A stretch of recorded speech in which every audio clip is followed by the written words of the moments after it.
ട്രംപിന്റെ നിലപാടുകൾ വളരെ ഇതാണ്. ട്രംപ് അധികാരത്തിൽ വന്നപ്പോൾ പുടിൻ എൻ്റെ ഏറ്റവും അടുത്ത സുഹൃത്താണ്, ഞാൻ പറഞ്ഞ ഉടൻ യുദ്ധം അവസാനിപ്പിക്കുമെന്നാണ് ട്രംപ് പറഞ്ഞത്. ഇപ്പം കീഴ്മേൽ പറഞ്ഞിരിക്കുന്നു.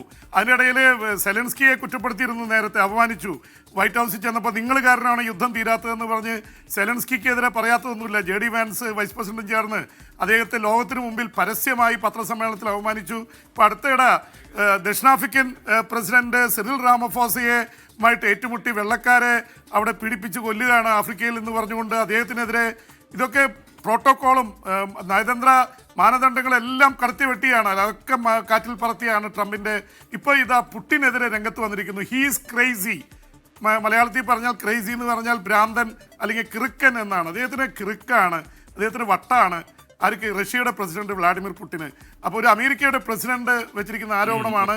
എന്ന് മാത്രമല്ല, ഈ രീതിയിൽ മുന്നോട്ട് പോയാൽ ഉപരോധങ്ങൾ കൊണ്ടുവരും, അമേരിക്ക ഉപരോധം കൊണ്ടുവരികയാണെന്ന് ട്രംപ് പറഞ്ഞിരിക്കുന്നു. അപ്പോൾ ഇതുകൊണ്ട് അവിടുത്തെ യുക്രൈൻ യുദ്ധം വീണ്ടും രൂക്ഷമായ അവസ്ഥയിലേക്ക് പോവുകയാണ്. SKN പുടിനെ സംബന്ധിച്ചിടത്തോളം പുടിൻ ഒന്നിനും വഴങ്ങാൻ തയ്യാറല്ല. പുടിനെതിരെ ഉപരോധം ഏർപ്പെടുത്താൻ യൂറോപ്യൻ രാജ്യങ്ങൾ തീരുമാനിച്ചിരുന്നു, അമേരിക്ക തീരുമാനിച്ചിരുന്നില്ല. അമേരിക്കയും ഉപരോധങ്ങൾ കൊണ്ടുവരികയാണെന്നുള്ള പ്രഖ്യാപനം നടത്തിയിരിക്കുകയാണ്. അതിനിടയിൽ ഉക്രൈനിലേക്ക് 250-ലേറെ ഡ്രോണുകൾ അയച്ചാണ്, അതൊരു ബാലിസ്റ്റിക് മിസൈൽ അയച്ചാണ് പുടിൻ ആക്രമണം നടത്തിക്കൊണ്ടിരിക്കുന്നത്.